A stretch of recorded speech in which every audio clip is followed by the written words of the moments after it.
making today, oh my gosh, I can't wait to make this, is a fruit cobbler. Basically, it's a breakfast cobbler. You could have it for dessert, you could have it for breakfast, you could have it anytime you want. And I called it a raspberry mango cobbler, but sometimes you can't always find those. So remember, recipes are a guideline. Be inspired to use whatever you want. And I'll tell you about that more in a second. Let me spray this.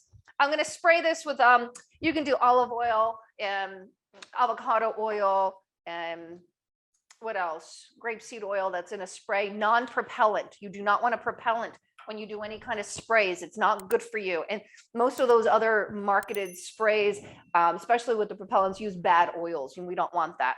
Okay, we're going to be super simple. We're super simple with this. I went in my freezer and I said, what do I have fruit-wise? I always have frozen fruit because we're always making smoothies. Who loves smoothies? Put smoothies in the chat if you just love smoothies. We're always making smoothies in this house.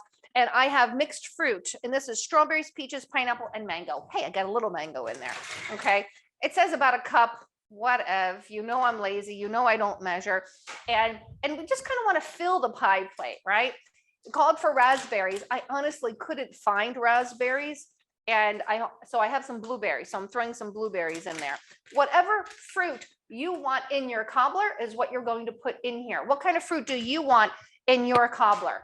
Put it in the chat. What kind of fruit do you want in your cobbler? What kind of fruit would you want in your cobbler? And I think that's about right. Okay, that's it. We're going to set this aside for just a moment. Now we're going to make the topping. Always do dry in one, wet in another. Almond flour. If you don't already know this, I am gluten-free. Gluten-free for many, many health reasons, because I suffered through Lyme disease, which rattled a lot of my body. And now I stay gluten-free. Every once in a while, I touch a little gluten and I'm okay, but it affects my brain. So I also, if you do almond flour, store it in the refrigerator. Okay, so 1 cup of almond flour. We're going to do some hemp seeds. Yeah, any seeds, any nuts, store them in the freezer or the refrigerator, because they will go rancid. They will go rancid, and you do not want that. Now, if you don't have hemp seeds, it's okay. What kind of nuts do you have around the house? The bottom line, you want something that's small. And we're also going to do, I think, a 1/4 cup of sunflower seeds. That's 2 tablespoons, so that's 4 tablespoons. I'm going to do about a tablespoon of some chia seeds. Yes, I store all of these in the freezer and or the refrigerator. If I'm consuming them quickly, they go in the fridge. If not, they're in the freezer. We're going to also do tapioca starch. Tapioca is more of a binder, and it comes from the cassava plant, tapioca starch, and it's gluten-free. I use this. I made a focaccia the other day, and I love focaccia, and I just can't have the gluten version of it. So I make my own with almond flour and the tapioca starch. I'm going to do a tablespoon of some baking powder. Let's mix all of this up. Okay, we've got, oh, by the way, I already started the oven, and the oven's on at 350. We're going to do a cup of coconut milk, and this is literally coconut milk from a can.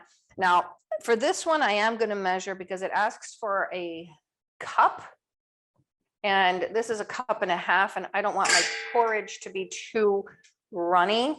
So we're going to do some more honey. We're going to do some vanilla. The vanilla that I have is Madagascar bourbon vanilla. It doesn't have bourbon in it, but it's called Madagascar bourbon vanilla. I'm not sure why it's called bourbon vanilla, but it's really, really, really good. We're going to need about a 1/4 cup more honey. And we're going to do a pinch of sea salt. Pinch of sea salt. Here we go.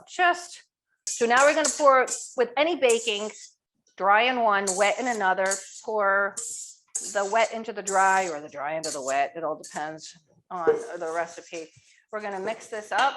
Again, you could have used the yacon syrup in here too, and you get that wonderful consistency. It's delicious. All right, in the oven it goes. See how simple that is? 30 minutes. All right, let's get this cobbler out. Are you excited about the cobbler? Put cobbler in the chat if you're excited about my cobbler. Our cobbler. Oh my goodness, it is gorgeous.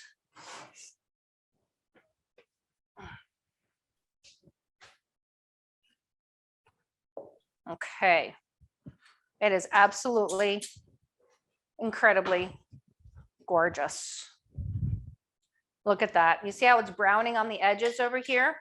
Lower the temperature, 325, and I'm going to bake this for another probably 10 minutes until this cracks in the middle and this is not so watery in the, or not so liquidy in the middle. But I'll show it to you anyway. I'll show it to you anyway. There we go. This is edible just the way it is, but I do want to cook it just a little bit more.